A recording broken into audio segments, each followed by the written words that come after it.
What happens when one of Hollywood's most respected actors walks into what he believes is a routine late-night interview, only to find himself caught in a calculated ambush? What unfolded between Richard Gere and Stephen Colbert shocked audiences, left producers scrambling, and pushed security to the edge. This wasn't just a celebrity interview gone wrong, it was a brutal, televised confrontation that exposed the darker side of modern media.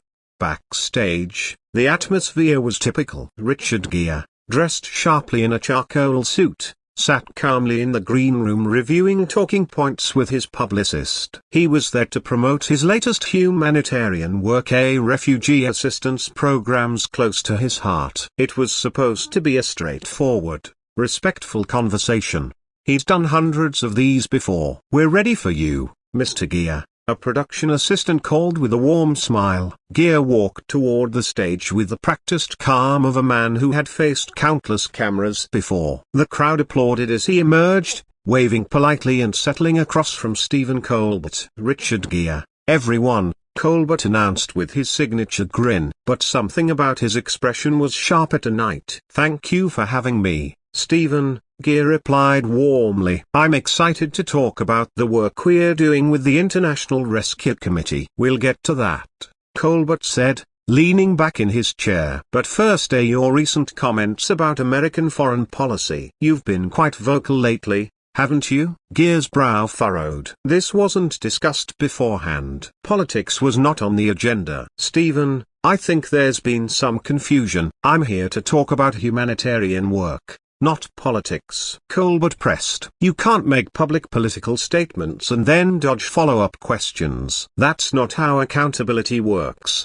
is it?" The audience sensed the shift. The usual laughter died. Gere remained composed, but his jaw tensed. "I believe in using my platform to help people," Gere said firmly. "And if that includes commenting on policies that affect them, so be it." Colbert wasn't letting up. "You've made 17 public statements in 6 months criticizing immigration policy, military spending, a broken bar. That sounds like more than just a occasional commentary. Sounds more like a campaign."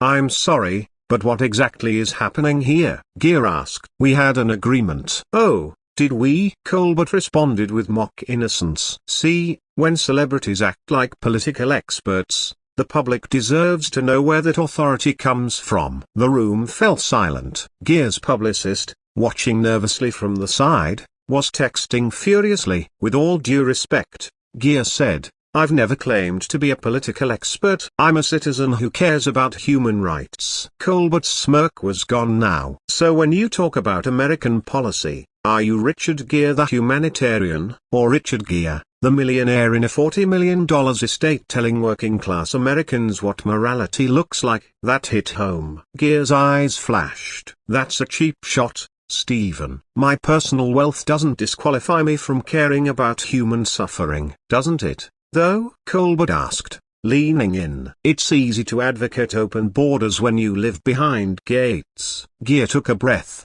fighting to stay calm. "If you want a serious conversation, I'm happy to have one. But if this is an ambush for clicks, then we have a problem." "Ambush?" Colbert echoed, feigning offense. "This is called journalism." The two locked eyes, tension thick between them. "Let's talk about accountability, Stephen," Gere said, voice rising. "How about the accountability of a talk show host who misleads his guests to spark controversy, who uses his platform to attack those trying to do good?" Colbert's smile returned a colder. "Ah, so I'm the problem now, not the millionaire actor giving policy lectures?" "I'm saying you're being dishonest," Gere snapped. "You invited me here under false pretenses." The audience sat frozen. This was no longer entertainment. It was spectacle. "You're a public figure," Colbert shot back. "Did you think you could come here and avoid hard questions?" "Hard questions?" Gere finally raised his voice. "You mean personal attacks and mischaracterizations?" Colbert's tone sharpened. "You're used to people agreeing with you because you're famous. Maybe this is just what it feels like when someone pushes back." "And when was the last time you challenged your own ideas, Stephen?" Gere fired back. "Or had a conversation without mocking your guest?" The silence deepened. Even the cameras seemed unsure whether to continue. "I think you're a hypocrite," Colbert said quietly. Someone who's been praised so long, you believe your opinions matter more. And you're a bully, Gere said. You've mistaken cruelty for comedy. Bully? Colbert scoffed. You're worth hundreds of millions. How am I bullying you? By using your power to publicly humiliate someone, Gere replied. Colbert leaned in again. Let's talk power. You, a celebrity, think your moral views matter more than anyone else's. I've never said that,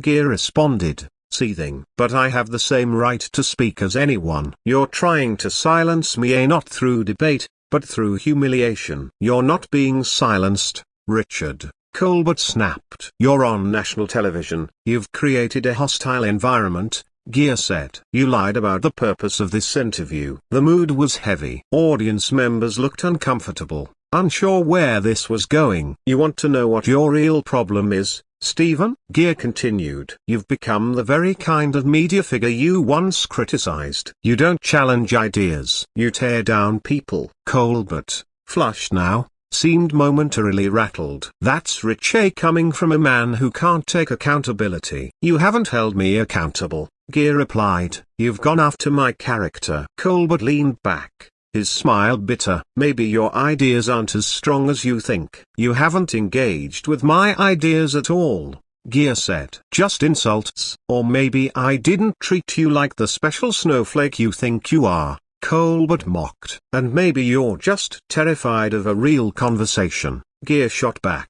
So you staged this performance instead. It was clear, this had spiraled far beyond a standard interview. I came to talk about refugees, Gere said. Instead, I've been used for a viral moment. Colbert stood, his voice rising. Isn't walking away the opposite of accountability? I'm not running, Gere said, removing his mic. I'm refusing to participate in this spectacle. He turned to the audience. I came to discuss saving lives. Instead, I was ambushed for entertainment. If this is discourse in America, we should be ashamed. Colbert tried again. This is how interviews work. No, this is how they work when the host wants to destroy the guest, Gere said. He walked to the edge of the stage, then turned back one final time. My message is simple. When someone invites you under false pretenses, and then attacks you, you don't have to stay. Sometimes, the most powerful thing you can do is walk away. He looked straight into the camera. And to anyone watching,